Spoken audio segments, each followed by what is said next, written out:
Selamat datang di video panduan pengisian lampiran penghitungan biaya pinjaman yang dapat dibebankan untuk keperluan penghitungan PPh menggunakan Cortex. Saat ini, Cortex tersedia dalam dua bahasa Inggris dan bahasa Indonesia.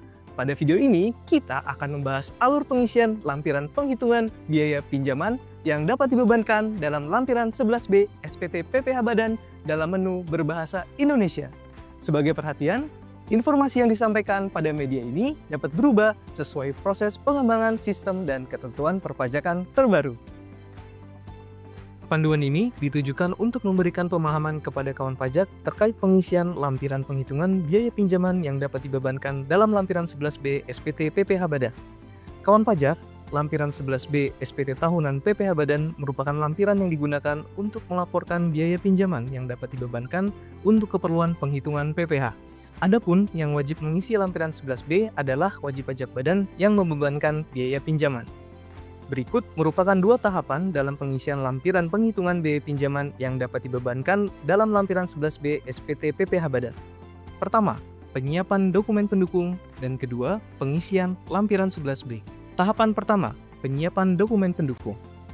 Pada tahapan ini, silakan kawan pajak menyiapkan dokumen pendukung berupa 1. Data saldo utang tiap akhir bulan per kreditur. 2. Data saldo modal tiap akhir bulan setiap akun ekuitas. 3.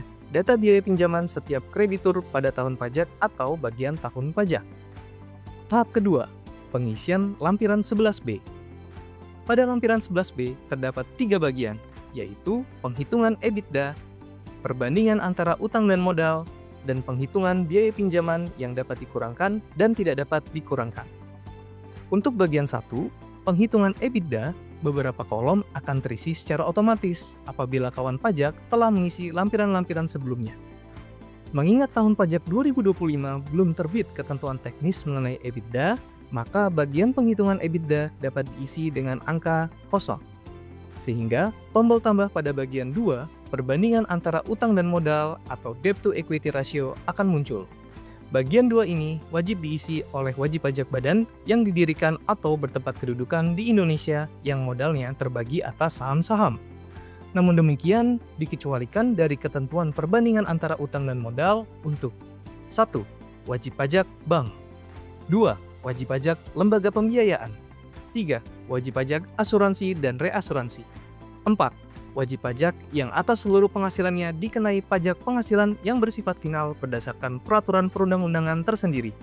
5. Wajib pajak yang menjalankan usaha di bidang infrastruktur. Dan 6. Wajib pajak yang menjalankan usaha di bidang pertambangan minyak dan gas bumi, pertambangan umum, dan pertambangan lainnya dengan kriteria tertentu.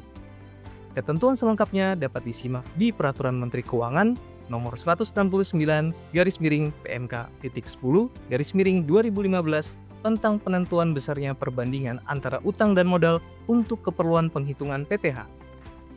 Klik tombol tambah pada bagian A penghitungan rata-rata saldo utang, masukkan nomor identitas pemberi pinjaman, nama akan terisi secara otomatis. Khusus untuk wajib pajak luar negeri yang memasukkan nomor identitas lainnya, kolom nama diisi secara manual.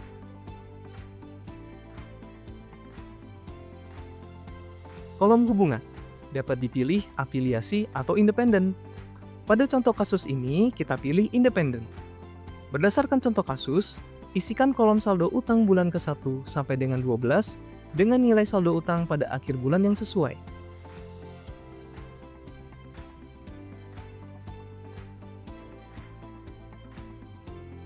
Kolom rata-rata akan terisi secara otomatis.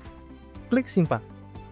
Ulangi proses tersebut untuk menambah isian pemberi pinjaman lainnya.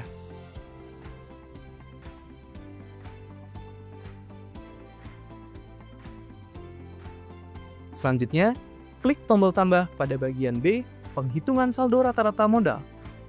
Rincian modal dapat diisi dengan jenis ekuitas dan pinjaman tanpa bunga dari pihak yang memiliki hubungan istimewa yang sesuai. Berdasarkan contoh kasus, isi kolom saldo modal bulan ke-1 sampai dengan 12 dengan nilai saldo modal setiap jenis ekuitas dan atau pinjaman tanpa bunga dari pihak yang memiliki hubungan istimewa pada akhir bulan. Kolom rata-rata akan terisi secara otomatis. Klik simpan. Ulangi proses tersebut untuk menambah isian rincian modal lainnya.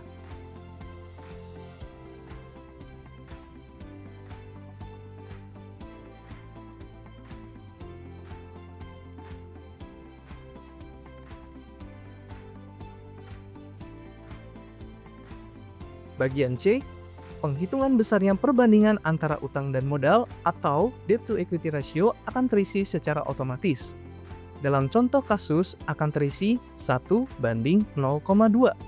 atau dapat dibaca sebagai berikut. 5 bagian untuk utang dan 1 bagian untuk modal atau 5:1. Selanjutnya, klik tombol tambah pada bagian 3, penghitungan biaya pinjaman, isi nama pemberi pinjaman, kemudian isi saldo rata-rata utang untuk setiap jenis pinjaman sesuai dengan kolom rata-rata bagian 2A, penghitungan rata-rata saldo utang. Pada contoh kasus ini, silakan kawan pajak isikan dengan isian yang sesuai. Selanjutnya, isi biaya pinjaman yang ditanggung oleh wajib pajak untuk setiap jenis pinjaman.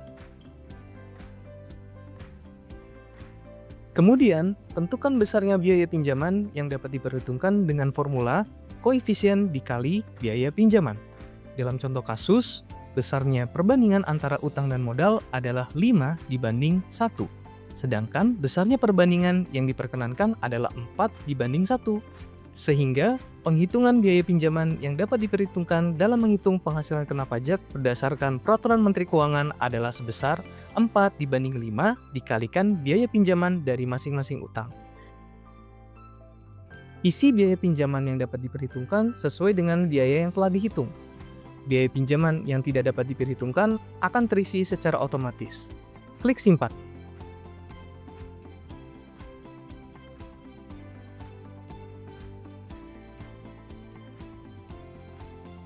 Maka jumlah biaya pinjaman yang dapat diperhitungkan adalah sebesar 96 juta rupiah. Terdapat pertanyaan, apakah Anda mempunyai utang swasta luar negeri?